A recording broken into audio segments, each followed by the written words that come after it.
ચલો વિદ્યાર્થી મિત્રો, આજે આપણે ધોરણ 7 માં વિષય છે વિજ્ઞાન, ચેપ્ટર નંબર 7 માં આપણે હવામાન, બરાબર, એના વિશે ચર્ચા કરેલી હતી કે હવામાન શું છે, બરાબર. ચેપ્ટરનું નામ છે હવામાન, આબોહવા અને આબોહવાની સાથે પ્રાણીઓનું અનુકૂલન. તો આજે આપણે જે પોઈન્ટ જોવાના છે તે છે આબોહવા, બરાબર. ગયા વિડિયોમાં આપણે હવામાન વિશે ચર્ચા કરી ગયા હતા. આજે જોવાનું છે તે છે આબોહવા. તો કે હવામાન શાસ્ત્રીઓ રોજે રોજ હવામાનની નોંધ કરે છે અને કેટલાક દાયકાઓ હવામાનનો રેકોર્ડ જાળવેલ હોય છે, બરાબર છે. આપણે જોઈ ગયા હતા કે હવામાનનું અનુમાન કરવું, બરાબર, અથવા તો હવામાનની જે આગાહી કરે એ એક જટિલ ઘટના છે, બરાબર. એવો ફોટો પણ તમને આમ બતાવેલો હતો કે આગાહી કઈ રીતે કરતા હશે એ ટાઈપનો, બરાબર છે. તો હવામાન એક જટિલ ઘટના છે, તો એનું જે નોંધ કરે છે કેટલાક દાયકાઓ હવામાનનો રેકોર્ડ જે છે એ જાળવેલો હોય છે. આ પરથી જે તે સ્થળના હવામાનનું માળખું નક્કી કરવામાં આવે છે. લગભગ 25 વર્ષ જેટલા લાંબા ગાળાના હવામાનને માળખાને તે સ્થળની આબોહવા કહે છે. આબોહવા એટલે શું? તો કે લગભગ 25 વર્ષ જેવા લાંબા ગાળાના હવામાનના માળખાને તે સ્થળની આબોહવા કહે છે, બરાબર. લાંબા સમય સુધી એ સાચવેલ હોય છે, એટલે કે 25 વર્ષના આધારે, બરાબર, એની જે એ સ્થળનું જે અનુમાન લગાવેલું હોય હવામાનનું તેને કહેવાય આબોહવા. જો કોઈ સ્થળ મોટે ભાગે એટલે કે મોટા ભાગના સમયે તાપમાન વધારે મળે તો આપણે કહીએ કે એ સ્થળની આબોહવા ગરમ છે, બરાબર. મોટા સમયગાળા એટલે કે ઘણા બધા સમય સુધી એ જાળવેલું હોય એનું માળખું, એમાં જો ગરમ દેખાય, બરાબર, એટલે કે આબોહવાનું અનુમાન ગરમ લાગે તો શું કહેવાય? તો કે એ આબોહવા આપણે એમ કહીએ કે ગરમ છે. હવે જો આ સ્થળે મોટા ભાગના સમય દરમિયાન ભારે વરસાદ જ આવતો હોય, બરાબર છે, તો આપણે કહી શકીએ કે તે સ્થળની આબોહવા ગરમ અને ભેજવાળી છે. ક્લિયર? ચલો, ભારતમાં 2 સ્થળોની આબોહવાની સ્થિતિ તમને ટેક્સ્ટ બુકમાં કોષ્ટક સાથે દર્શાવેલી છે. આપેલા મહિનાનું સરેરાશ તાપમાન 2 તબક્કામાં જોવા મળે છે.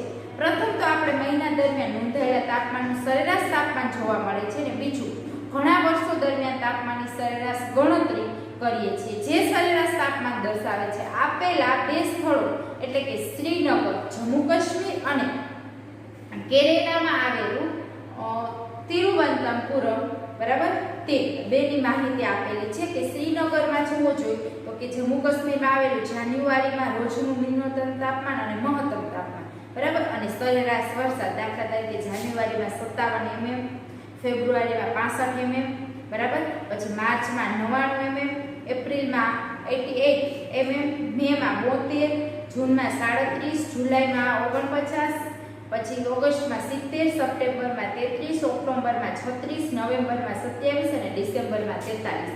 એવી જ રીતે કેરેલાનું એનું તાપમાન અને એનો કુલ સરેરાશ વરસાદ 2 વસ્તુના કોષ્ટક આપેલા છે, બરાબર છે. તમે જોજો CWમાં એ 2 કોષ્ટક લખજો, બરાબર. CWમાં આ 2 કોષ્ટક લખવાના છે, બરાબર. તમે જોઈ શકશો, એમાં જોવો છો બધા તાપમાનમાં ફેરફાર દેખાય છે. તો કે તમે જમ્મુ કાશ્મીરમાં જુઓ તો જાન્યુઆરીમાં રોજનું ન્યૂનતમ તાપમાન -2.3 હોય, બરાબર, સેલ્સિયસ તાપમાન હોય એટલે સેલ્સિયસ એકમ લાગે. પછી રોજનું મહત્તમ તાપમાન તો કે કેટલું હોય? તો કે 4.7. એવી રીતે સામે જુઓ કેરેલામાં તો રોજનું ન્યૂનતમ તાપમાન 22.2 અને રોજનું મહત્તમ જુઓ તો 31.5. આ જાન્યુઆરીનું બોલે. એવી રીતે ડિસેમ્બર સુધીના તાપમાન તમને આપેલા છે, બરાબર છે. તો કે કોષ્ટકમાં તમે જુઓ તો જમ્મુ અને કાશ્મીર તથા કેરેલાની આબોહવાની ફેરફાર સરળતાથી તમને જોવા મળે છે, એકદમ જોવા મળે. જોજો ડિસેમ્બરમાં જોવો જોઈએ તો કે ન્યૂનતમ છે -1.6 અને મહત્તમ છે 8.2, બરાબર. એવી રીતે તમે કેરેલામાં જુઓ છો તો 22.6 અને મહત્તમ છે 31, બરાબર.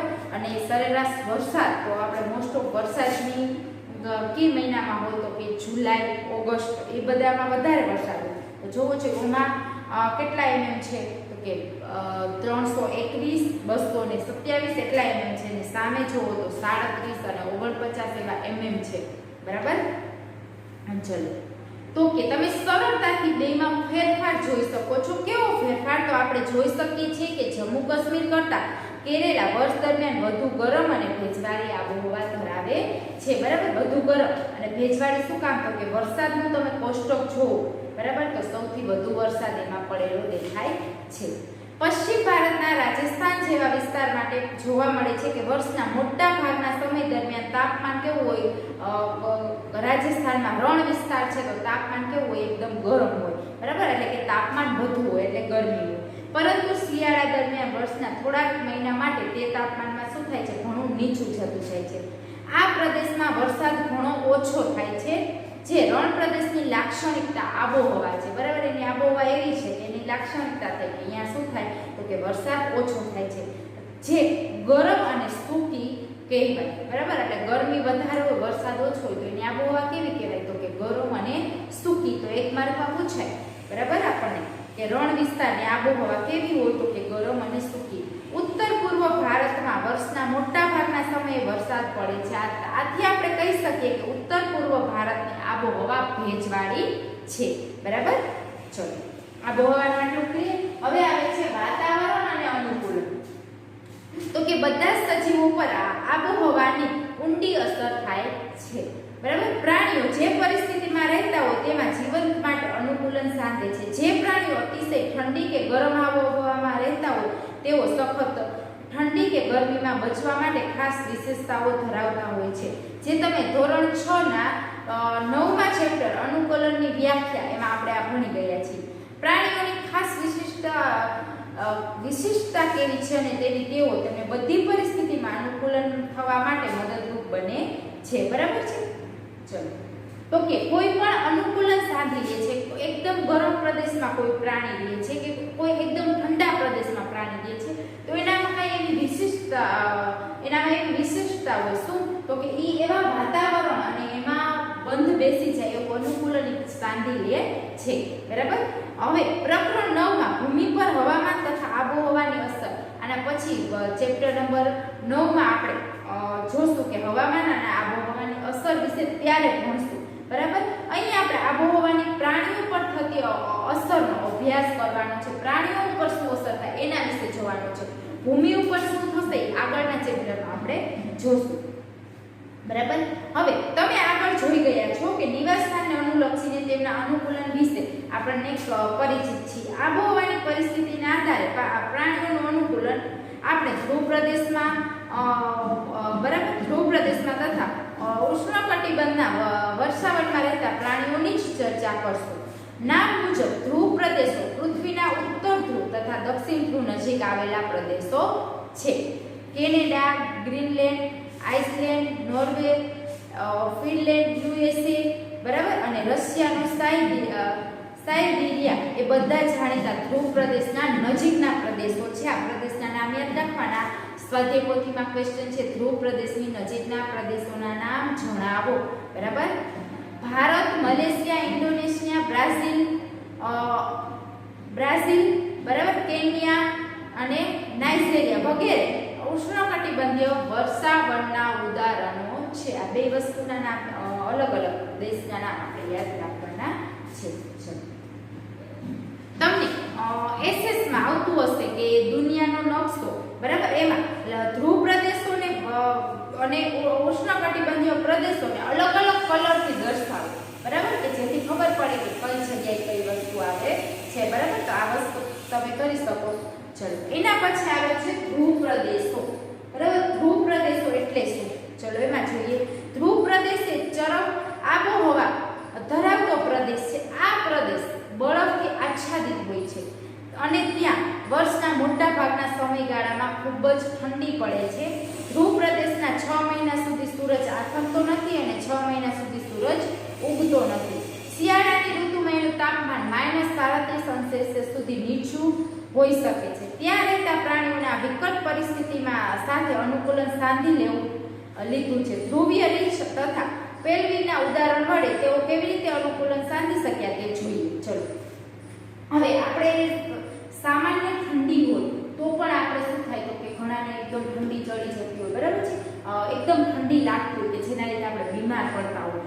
એટલી ઠંડીમાં પણ આપણે રહી શકતા ન હોય તો અહીંયા આખો પ્રદેશ બરફથી હોય છે, બરાબર.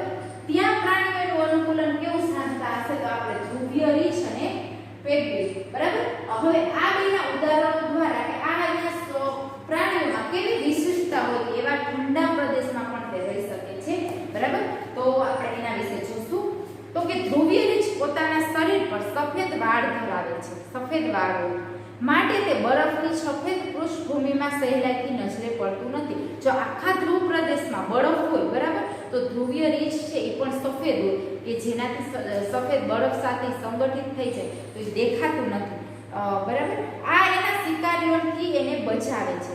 એની કોઈ શિકાર કરવા આવે તો બધો બરફ હોય ને સાથે બેસી ગયો તો દેખાય ને એટલે શિકારીઓથી બચાવે છે. તેને તેનો શિકાર પકડવામાં પણ મદદરૂપ થાય છે. એને કોઈનો શિકાર કરવો હોય, બરાબર, તો બરફમાં છુપાય છે કોઈ પણ સામેવાળાનો શિકાર કરી શકે. શા માટે? તો કે બરફની સાપેક્ષે એને જોઈ શકતા નથી આપણે. તેના શરીર પર ઠંડીથી રક્ષણ માટે વાળની રૂંવાટીના 2 જાડા સ્થળો આવેલા હોય છે. વાળની પર 2 સ્થળ આવેલા હોય છે કે જે એને ઠંડીથી બચાવે. વળી તેના શરીરની ચામડી નીચેના ભાગમાં ચરબીનું એક સ્તર હોય છે. વાસ્તવમાં તે ધીમી ગતિ કરે છે અને વારવાર આરામ કરીને પોતાનું તાપમાન વધી ન જાય તે માટે પ્રયત્નો કરીને સારી રીતે ઠંડીથી પોતાની જાતને અલગ રાખે છે. વારંવાર આરામ કરી અને તાપમાન વધી ન જાય તે માટે પ્રયત્નો કરી અને પોતાની જાતને શું કરે છે તો કે ઠંડીથી સારી રીતે એની સામે રક્ષણ મેળવી શકે એવા પ્રયત્ન કરે છે.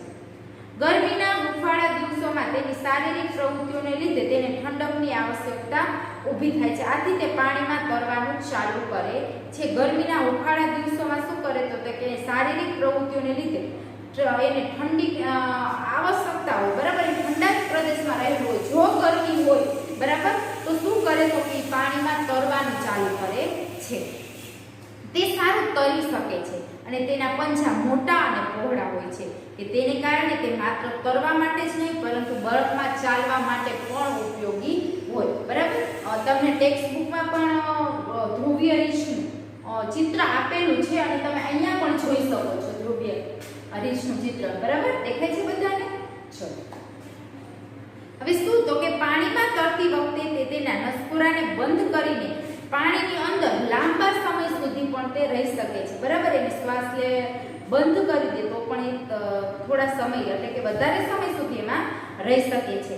તેની ઘ્રાણેય શક્તિ એટલે કે સૂંઘવાની શક્તિ પ્રબળ હોવાથી તે ખોરાક માટે શિકાર કરી શકે છે, બરાબર. એને સૂંઘવાની શક્તિ એકદમ તીવ્ર હોય એટલે એનો શિકાર હોય તો એ પણ ઝડપથી કરી શકે છે. નીચે જુઓ તમે એને ફોટા સાથે એની ખાસિયતો આપી છે. આ આપણે જોઈ શકીએ તો કે તેની ઘ્રાણેય ઘણી સતેજ હોય છે, બરાબર, એટલે એને ખોરાક ઝડપથી મેળવી શકે અને તેના શિકારને શોધવામાં તેને મદદ કરે છે. તેને લાંબા વળેલા અને તીક્ષ્ણ પંજા હોય છે કે જે તેને બરફને ચાલવામાં મદદ કરે છે, બરાબર. તેના શરીરની ચામડી નીચે ચરબીનું સ્તર આવેલું હોય છે. તેને ચરબીને ઠંડક સામે અવરોધક અને સ્તરને બનીને ગરમ અને હુંફાળું રાખે. એનું ચરબીનું સ્તર છે એને હુંફાળું રાખે છે જે તેને તેના શરીર પર રૂંવાટીના 2 જાડા સ્તર હોય છે જે તેને ઠંડીના વાતાવરણમાં, બરાબર, ઠંડીથી રક્ષણ આપે છે. તે શિકારી અને તેનો શિકાર તેને જોઈ શકતા નથી. શું કામ નથી જોઈ શકતા તો કે સફેદ કલરનો એકદમ રૂંવાટીવાળો હોય છે એટલા માટે, બરાબર. મેં તમને આ ફોટો પણ બતાવ્યો અને તમે આમાં ટેક્સ્ટ બુકમાં પણ એનો ફોટો જોઈ શકો છો. ક્લિયર થઈ ગયું? તો કે શું તો કે ધ્રુવીય રીછ કેવી રીતે અનુકૂલનો સાધે એના બધામાં ખાસિયત છે કે એને 2 પળ હોય રૂંવાટીના કે જેથી એમાં રક્ષણ મેળવી શકે. બીજું તો કે એને શું હોય? બીજું તો કે લાંબા પંજા હોય છે કે જેથી બરફમાં ચાલી શકે, પાણીમાં તરી શકે છે, બરાબર. અને તેની ઘ્રાણેય શક્તિ, સૂંઘવાની શક્તિ એકદમ તીવ્ર હોય છે. ચલો એના પછીનું જોશું આપણે પેંગ્વિન. ધ્રુવ પ્રદેશમાં રહેલું સારી રીતે જાણીતું બીજું પ્રાણી છે પેંગ્વિન. તે પણ સફેદ રંગનું છે અને સફેદ પૃષ્ઠભૂમિમાં તે ભળી જાય છે. આખો ધ્રુવ પ્રદેશ સફેદ હોય બરફ, બરાબર, તો આ પણ કેવું હોય? સફેદ જ હોય છે કે જેથી તેની સાથે ભળી જાય. તેના શરીર પર પણ જાડી ચામડી અને ખૂબ જ ચરબી છે જે તેને ઠંડીમાં રક્ષણ આપે છે. એકદમ જાડી ચામડી હોય છે ઠંડીમાં રક્ષણ આપે છે. તમે પેંગ્વિનને એકદમ પાસે ભીડ કરીને ટોળામાં ઉભેલા હોય તેવા ચિત્રો તો જોયા જ હશે અને અહીંયા પણ દેખાય છે કે મોસ્ટ ઓફ શેમાં ટોળામાં બેઠેલા હોય છે. શું કામ ટોળામાં બેસે છે કે આમ કરીને તેમના શરીરને ગરમ અને હુફાળું રાખે છે.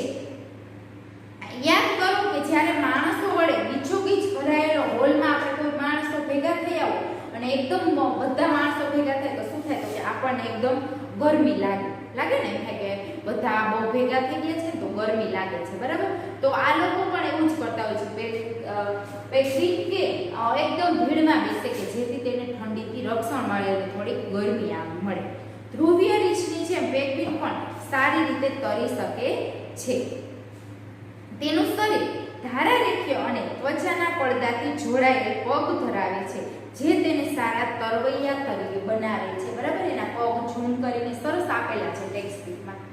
ધ્રુવ પ્રદેશમાં રહેલા બીજા પ્રાણીઓ માછલી, કસ્તુરી બળદ, શિયાળ, સીલ માછલી, વહેર અને પક્ષીઓ વગેરે છે. અહીં એ નોંધવું જોઈએ કે માછલી લાંબા સમય સુધી ઠંડા પાણીમાં રહી શકે તે રીતે પક્ષીઓને જીવવા માટે હૂંફ મળવી જરૂરી છે. જ્યારે શિયાળો શરૂ થાય ત્યારે તેઓ હુંફાળા પ્રદેશોમાંથી સામૂહિક સ્થાનાંતર કરે છે અને શિયાળો પૂર્ણ થયા બાદ પાછા ફરે છે. તમે કદાચ જાણો છો કે આવા પક્ષીઓની આશ્રય સ્થાનમાં એક આપણો ભારત છે.